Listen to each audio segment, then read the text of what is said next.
चांडोली फाटा ते coat road या रस्त्यावर मोठे मोठे खड्डे पडल्याने वाहन चालक आणि पादचाऱ्यांना रोज जीव मुठीत धरून प्रवास करावा लागतोय। वारंवार मागणी करून सुद्धा प्रशासनाकडून ठोस उपाययोजना होत नसल्यानं आज स्थानिक प्रशासनाच्या विरोधात घोषणाबाजी करत नागरिकांनी तीव्र संताप व्यक्त केलाय। या आंदोलनात पोपटराव तांबे पाटील, खेड वकील संघटनेचे माजी अध्यक्ष वैभव कर्वे, अरुण मुळूक, तातासाहेब पानसरे, घोडेगाव संघटनेचे माजी अध्यक्ष समीर निगोट, बाळासाहेब गायकवाड, सुनील बाळुंज, विजयकुमार भगत, विक्रम कड, लहूदादा तरडे यांच्यासह अनेक वकील आणि स्थानिक नागरिक सहभागी झाले। आंदोलनकर्त्यांनी रस्त्याची तातडीने दुरुस्ती करण्याची मागणी करत अन्यथा अधिक तीव्र आंदोलनाचा इशारा प्रशासनाला दिलाय। साधारण 1 वर्षापासून हा जो वडगाव चांडोली फाटा ते खेडकोट हा रस्ता साधारण 1 वर्षापासून खड्डे पडलेले आहेत। नुसते खड्डेच पडले नाही तर रस्ता सगळं वाहून गेलेला आहे। साधारण 6 ते 7 महिन्यापूर्वी खेडकोटाचं उद्घाटन आमदार हायकोर्टच्या मार्फत झालं। त्या रात्री स्थानिक प्रशासनाने तात्पुरतीची डागडुजी म्हणून हे खड्डे एका रात्रीपुरते बुजवले। हायकोर्ट गेल्यानंतर त्याच्याबरोबर इथले खड्डेसुद्धा वाहून गेलेले आहेत आणि साधारण आम्ही 6 ते 7 महिने PWD असो किंवा स्थानिक प्रशासन असो किंवा इथले नेते असो यांच्याशी वारंवार संपर्क करून हा जो रस्ता आहे ह्या रस्त्याची मागणी खड्डे जे आहेत ते बुजवण्याची मागणी केली, पण आमच्या मागण्या कुठेही दाद दिली जाईल। हा जो रस्ता ही तालुक्याची मूळ वाहिनी आहे, कारण ह्या रस्त्यातून सगळे आमदार, खासदार, सगळे नेते मंडळी, सगळे शासकीय अधिकारी, सर्व कोर्ट, वकील, पक्षकार, सर्वसामान्य जनता, शाळेतली मुले त्या रस्त्याने जात असतात, परंतु कोणालाही ह्या रस्त्याची कीव येत नाही। विकास कुठे आहे हा तालुक्यात शोधण्यापेक्षा ह्या रस्त्यावरून जर शोधला तर बरं होईल असं आमच्या वकील संघटनेला वाटते।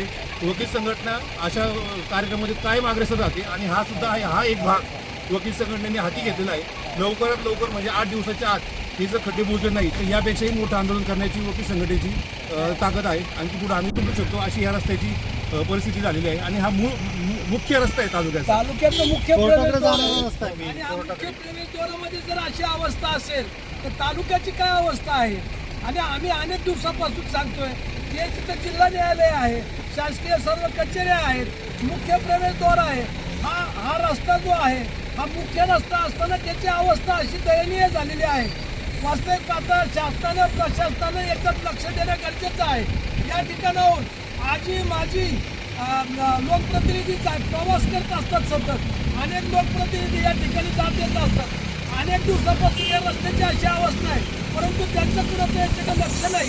म्हणून खेड तालुका वकील संघटनेने निर्णय घेतलेला आहे की हा जर रस्ता लवकरात लवकर जर नाही झाला 10-15 दिवसात तर आम्हाला फार या ठिकाणी मोठं असं आंदोलन, रास्ता रोको आंदोलन घ्यावं लागेल आणि त्या अनुषंगाने आम्ही त्या ठिकाणी सर्वजण सक्रिय आहोत।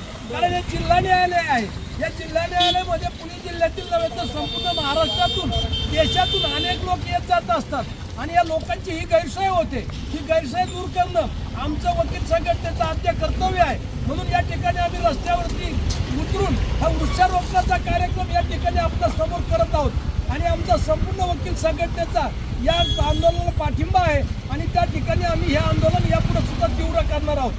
स्थानिक प्रशासन या रस्त्यासाठी शासनाने सुमारे 22 ते 30 कोटीचा निधी या ठिकाणी टाकलेला असून रस्त्याचं काम कडूसपासून सुरू केलेलं आहे, पण या ठिकाणचे रस्त्याचे ठेकेदार आणि स्थानिक प्रशासन या ठिकाणी जाणीवपूर्वक हा रस्ता इथून सुरू करत नाही। अनेक वेळा त्यांच्याशी मागणी करून, चर्चा करून सुद्धा त्याकडं जाणीवपूर्वक स्थानिक प्रशासन आणि ठेकेदार दुर्लक्षित आहे।